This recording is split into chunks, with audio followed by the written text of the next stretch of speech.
We are Makilala TV, the first Filipino-American TV talk show in the New York metro area. Get to know us as we talk to the community leaders, innovators, advocates, and emerging artists who affect Filipino-American life.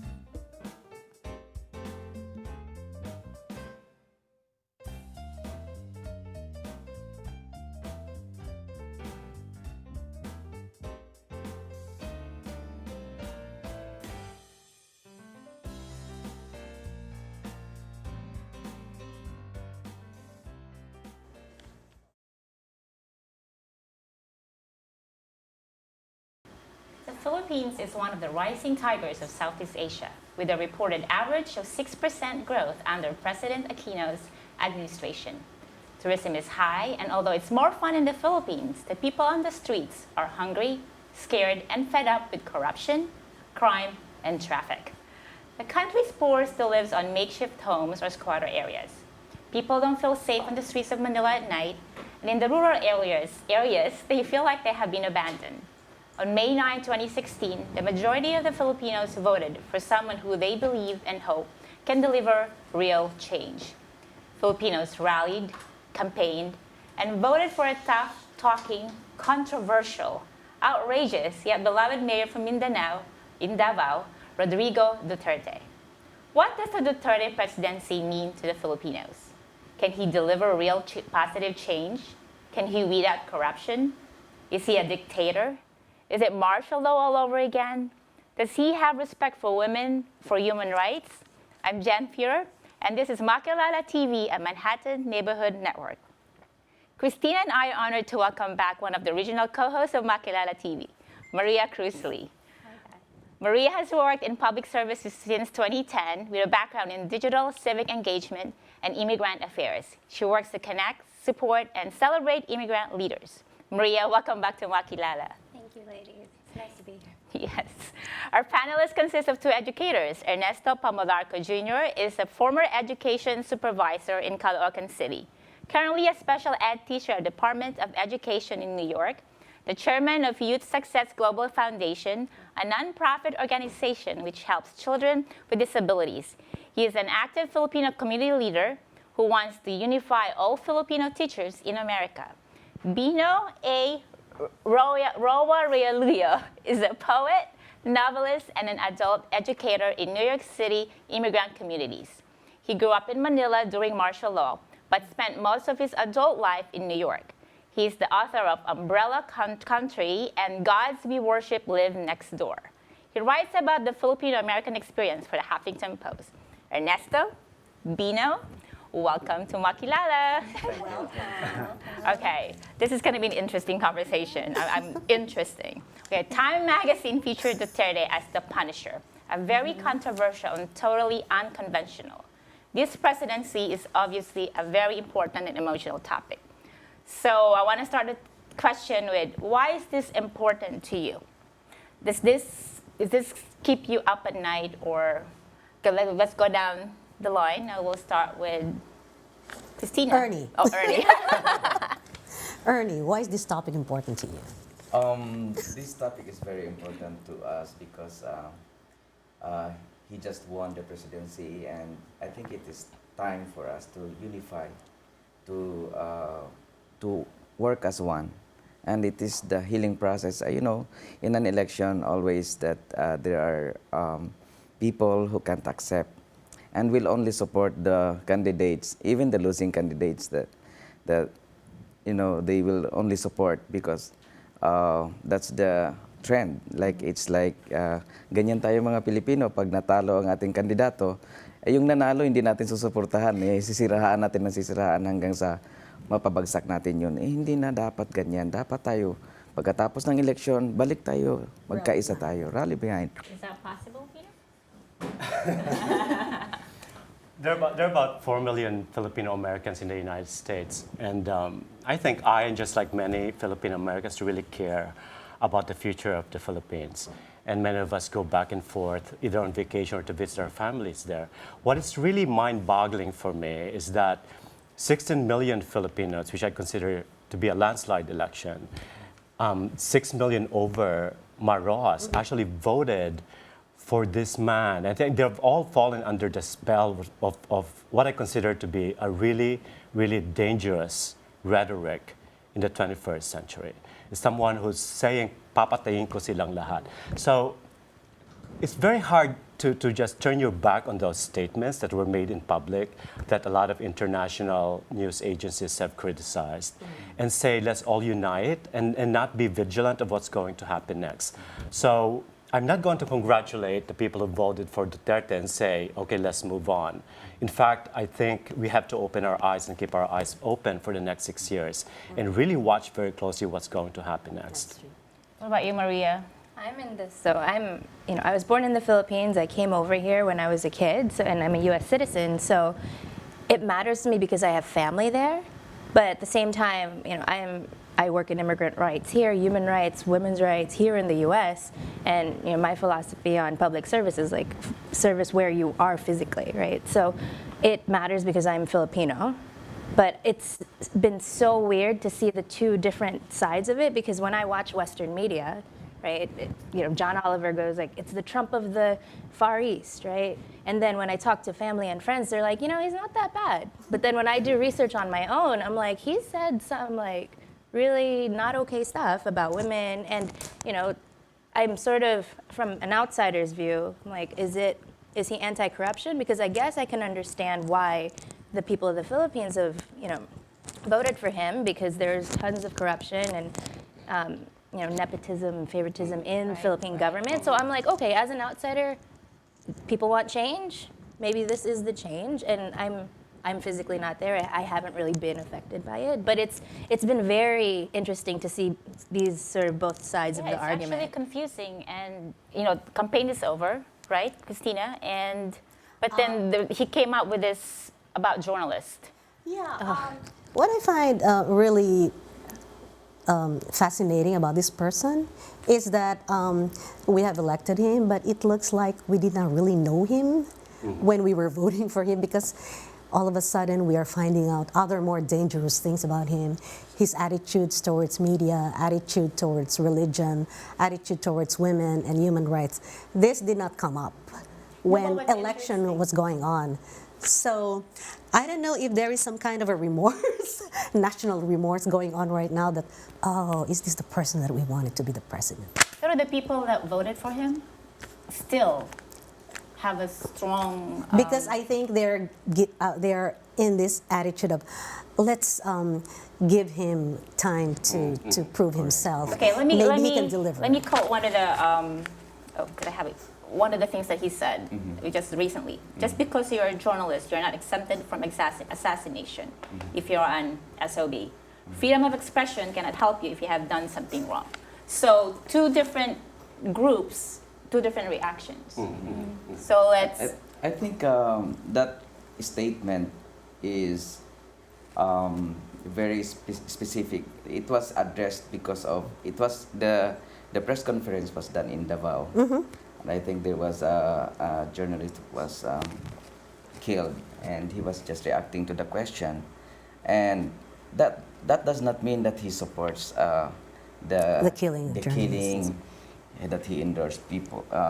Anybody can just kill the journalist for telling the truth. No, I think that statement is like a sort of warning, or a sort of reminder to journalists that even though if you are a journalist, you cannot just simply attack an individual, and there is a freedom of expression, freedom of the press, but there should be responsibility of the profession that you are doing. Like as a writer, you should be neutral. Is it possible? What I find disturbing about that statement is that he also did not issue a statement about the warlords who do the killings. Yeah. You know, he should have issued a strong reminder or a warning to people who kill journalists that, hey, you shouldn't be doing this. There is the rule of law. You think that he disrespected your office. Why don't you take him to court? Don't just eliminate Is him it from the face possible of the that he earth. assumes that people know that I'm not Yeah, really, yeah. I just say things na papatayin, papatayin. Yeah. You know how sometimes Actually, you say it's papatayin? some kind of Yeah, but you're a expression. public figure. Yeah. Yeah. You're the president of the country. You should have a little more decorum about what you say for free speech in your country. I mean, here, you know, isn't the Philippines a place where you're supposedly supposed to have free speech and people and reporters are supposed to be able to Yeah. report neutral? Like, suppose in the ideal world, reporters would they be say that the Philippines is the most dangerous place for journalists Yeah. after Iraq. number After two, Iraq, right? Syria, I mean, they've yeah. never solved the Maguindanao massacre of the journalists there. They never did, But yeah. it's never. What's interesting about him is that he's very. We all know that he has no filter, and you know he came from Davao, and they said that's the Visayan way you can catcall women. You know, there's so many apologists for him, but then again, he's never made a public condemnation Exactly. of the killings of journalists in the Philippines. And instead of taking the responsibility that you said and say, we can't do that, what he says is that you are not exempted from assassination. And that's been his rhetoric for the longest time. That's right. Patayin silang lahat, ilagay Even sila the sa drug man lords. to drug. Actually, what I find very interesting about him, he does not address the drug lords. His whole rhetoric of cleaning up the Philippines is getting rid of all the poor people who are suspected No, drug it's dealers. No, I thought It you is said, But leaving out the ones who are actually organizing the crimes. No. I've not heard of him saying, you know, let's clean the oh, Philippines I think and all the there's a corrupt. quote. It says, if I make it to the presidential palace, I will do just what I did as mayor. All of you are into drugs. Into drugs. I What does will it mean? really kill you. I have no patience. I have no middle ground. Either you kill me or I will kill you. Another expletive. He's talking about the drug dealers, not the Actually, drug lords. that statement is that it only shows it's a figure of speech. You know, that means that he is very serious of eliminating drugs. He and gets very corruption. passionate. Yeah, yeah. Those who don't really understand Mayor Duterte will misinterpret his statements. But those who understand, those people who are familiar with him, like those people who live in Davao, they know him very well. And you see, if he is being an arrogant leader in Davao, do you think those people in Davao will vote for him? Yes. They will not. See, our audience says, yeah. They are from Davao, all of them. Yeah, all of them are in Davao and they know. And look, 16 million. Do you think these 16 million people are uneducated and not 16 million people voted for him, but 24 million did not vote for him. 24 million voted for the three other candidates. Yeah, but 60 million. But that's the 16 voice of million. majority. Yeah, he is a plural president. He is not a majority president. Now, if those 16 million will support him and the rest, the other candidates, see, why are we going to conduct an election in the Philippines if we will just support this? Only the 16 million will support for him, and then the rest will not.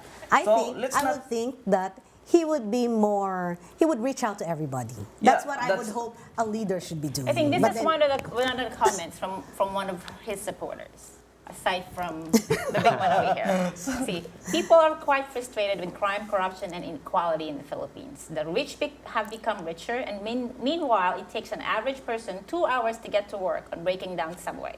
He comes at a time when promises are being made but not fulfilled. And the people want somebody who can enforce policies that will actually do something. Oh my God, it sounds like Donald Trump. And they will like personality of Duterte because he's most authentic. With him, what you see is what you get. Although that was kind of scary. What you see, what you get. Does that mean even when he says, "I will kill you all," does that mean he's really gonna kill you? But I don't think he can do it because we have this laws. expression also. in Davao? So maybe it's a language difference. We also have that expression here in the United States. I will kill you. Doesn't That's an mean- expression, but that does not mean that literally the Mayor Duterte will kill all of them. Isn't Davao like the safest No. city or something? Listen. There were three agencies that investigated the Davao Death Squad. You had the Human Rights Watch, you had the United Nations, and you had the Philippine Commission on Human Rights, and they all said in their investigations that local officials in Davao were involved in the killings of all the victims of the Davao death squad in Davao. And he said, right, he said that if Congress does not support his policy, he will create a revolutionary government. He also said that he will pardon himself for the murder. Why would he say these things if he does not intend to nationalize what's happened in Davao? I mean, the whole idea of federalism that he's now vouching for to move presidency to the south, it makes it really, really safe for him to stay in Davao. Right? That's why he wants to go there. So he can implement what is done there nationally. Okay. I understand. You know, that issue of extrajudicial killing in Davao has been raised by the clan that was his political opponent there. I think the Nograles family. It was raised during the election. Three terms, they raised that. They were not able to defeat Mayor Duterte because of that issue. In fact, if he was really involved in the killings of these innocent people, or shall I say, drugs, like the drug addicts or drug lords or criminals in the Philippines, if he is really involved, he should be in jail now. There should be a case filed against him. But there is no single evidence that directly involving him to the issue. Now, it was only a political campaign, smear campaign against him because the Nograles family, now during the national election, the Nograles family support him and they openly say that they made that statement because of politics. And you know how dirty is politics in our country, that you see those media that was before the election, like 1 week before the election, airing those kids, using kids in order to, put Mayor Duterte down. But that I didn't see that, yeah. You did not see that, No, I but didn't you see see if... But I heard about it. Yeah, you heard about it. You see, those are issues in politics in the Philippines is very dirty. And if you are into politics, you have to accept it as like part of the game. Like, okay, after the election, you see Mayor Duterte after winning the election, he cried. He cried because of Tagalog. You can. umiyak siya dahil alam mo ang sabi, naisip niya, pambihira naman itong mga Pilipino na to, winasak. Alam mo, kumbaga sa dapang-dapa na siya dun sa campaign. Niyurakan na siya. Na talaga yung pagkatao niya. But, because of his sincerity, ito talaga ang totoong he's very sincere in helping the Filipino people, in changing the country. Look, why did I vote for him? We have Constitution, we have Congress, we have Constitution. Isn't there like what we have here? Can we ever have What a I wanted him to do at this point is that, look, he has a vice president. He has not reached out to her. Why? The two of them should be running the country together. Why haven't they met up? Listen, you see the statement of President Rojas during the victory party? He said, "Ladies and gentlemen, let us support Leni Robredo." How can a defeated candidate say that in order for we will support Leni Robredo instead of saying let's support all the candidates, let's support we have to unite? Why only Leni Robredo that they are thinking? Even in some Americans, Filipino Americans, they are like, okay, don't you worry because Mayor Duterte he has been suffering of an illness and sooner or later he will die and the vice president will take over. What kind of thinking is that? And then now here is President Rojas during the victory party of Leni Robredo, and he said that, okay, don't you worry, and they're wearing still their t-shirt, yellow t-shirt, and say, don't you worry, please let us support Leni Robredo. How can you? But also, he's the president-elect now, and he's also publicly said that he is not giving Robredo a cabinet position. And when traditionally in the Philippines, the vice president gets one. And the reason he said that he was not doing that was because he didn't want to offend someone that we all know who he's talking about. So the vice president And Two the different president parties. don't Don't run belong to the together. same- they don't belong to the same parties. Wait, that statement. Let me. Just putting I it am for not the Mayor New York Duterte, audience but over let here. me interpret it the way I understand it. You know, during the interview, when Mayor Duterte will say something, don't interpret it like, oh, I am not going to give her the. Listen, the proclamation was done already, but they have not sworn into office yet. Okay, June 30. Let us wait for June 30. Okay. Granted. Shouldn't there be, hi, He's how assigned, it is, he's already calling created his one cabinet. another Well, look, up, Skyping, emailing yeah. each other, hey, let's get together. We are now running this country so that when June 30 comes around, we have this united front. What do you want to, what kind of cabinet position do you want to have? Let's hear from you. Let's see. Let's see. I haven't heard from Who them. should reach out? Robredo or? I Who think should it be? Who should reach out first? I think the president should reach out first. To be on the higher ground. Say, Although Robredo said that I am trying to get in touch with him, which sort of indicates that she couldn't get through the cordon. I know. I don't know. I think No. we as Filipinos or Filipino Americans who came from the Philippines, our responsibility at this point is really not so much to apologize or to translate what the man is saying. A lot of us can understand Tagalog. We know what this man is saying. We're not editing his words, but we can't apologize for him, and we cannot say, well, I think what he said is this. And I think that's what's happening right now, because people are so protective of the person they voted for that every single time he says something wrong, they retranslate that and say, this is really what he means to say. And I think when that starts to happen, we become less vigilant of officials in the Philippines. We should be all in one in fighting corruption in the Philippines, because he did not run on an anti-corruption platform. He ran on an anti-crime platform. Anti-crime, yeah. And we all Anti-corruption know, we all know that the current appointees, his current appointees are all his friends, or all his cronies. Some of them are Gloria Macapagal Arroyo's people. Yeah. So where's the anti-corruption platform then? Bino. I mean, it's kind of like started all over again. If I were the president, whom should I trust? I should have asked my friends and that I know that that can work well with me in the cabinet. I should not work with someone that that in the first place against me.